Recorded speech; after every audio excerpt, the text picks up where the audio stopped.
president, but we can do it on January 20th, 2013, when, with God's help, there will be somebody else to replace him. But what I want to say about this too is that the state of Israel knows that what's important is not the talk. Talk is cheap. I know. I do it for a living. The important thing is action, not talk. When we imposed Israeli law in Jerusalem and the Golan Heights, we didn't declare to the whole world, these are the lands of our ancestors, and if we're never living them, we did just say to everyone something very, we said we're making an administrative change. Everybody understood what was happening. We didn't talk about it too much, we did it. And that's how it went by quietly, and there's no reason why we can't do the same thing here.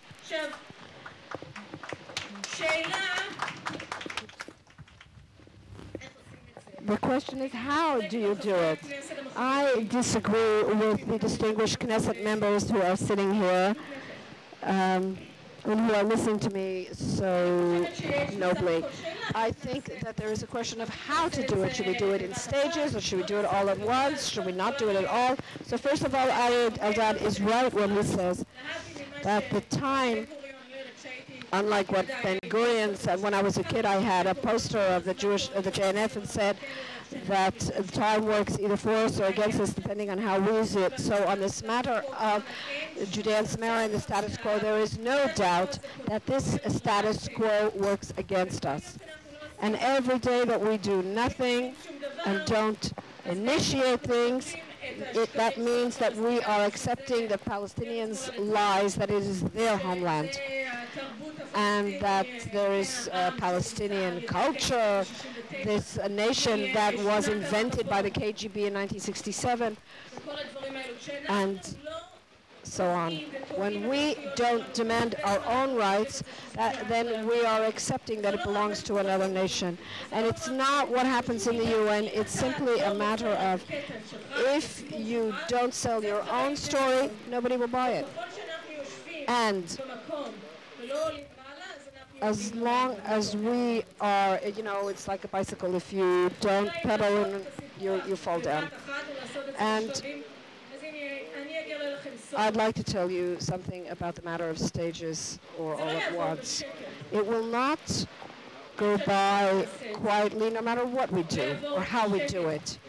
It will not be accepted by the Palestinians, and it will not be accepted by the Europeans or by the Iranians, and so on and so forth.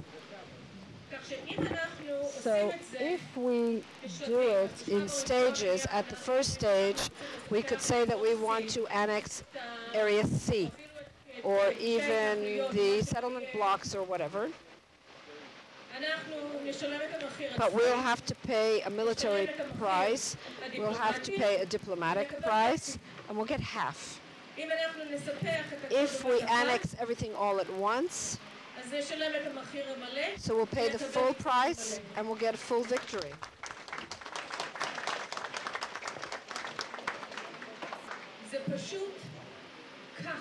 That's how it is.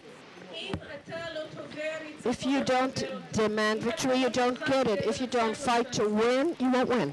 If you're not willing to pay the price of victory, so you lose, as we saw in Lebanon. Regarding other solutions, the Jordanian option, the possibility of that they'll emigrate to some other Arab country or to Europe. You can do all kinds of things quietly and to do it wisely and professionally, but there's no magic bullet. For the past 43 years, we have been waiting for Messiah to bring us another option that is not a terrorist state and not the state of Israel. The entire two-state solution is a fantasy of a third solution that we have already experienced. with, with all the victims of peace. We know what a lie it is. But there are other lies too. Because on our side of the political map too, we are dealing with all kinds of fantasies. If we think the Arabs are going to change, if there is a Tahrir Square in Jordan, I assume that we'll get Al-Qaeda and the Muslim Brotherhood in Jordan, just as we're going to get in Egypt. And to think that they will accept there will be democracy on both sides of the Jordan. They'll want to wage a jihad with Israel, just like we'll see in Egypt after the Muslim Brotherhood rises to power. We know what it means to sign agreements with the Arabs. We did it with Sadat. It lasted 30 years with Mubarak, and now it's dead. For 4 times, they've already bombed the gas lines. There's no more Egypt. We need to understand that we live in a dynamic, dangerous environment, a volatile environment, and we need to act accordingly. What does that mean? That we need to take responsibility for ourselves. With all the difficulty, and there is a great deal. In my opinion, the other option is political destruction, so I prefer to be strong. That's it.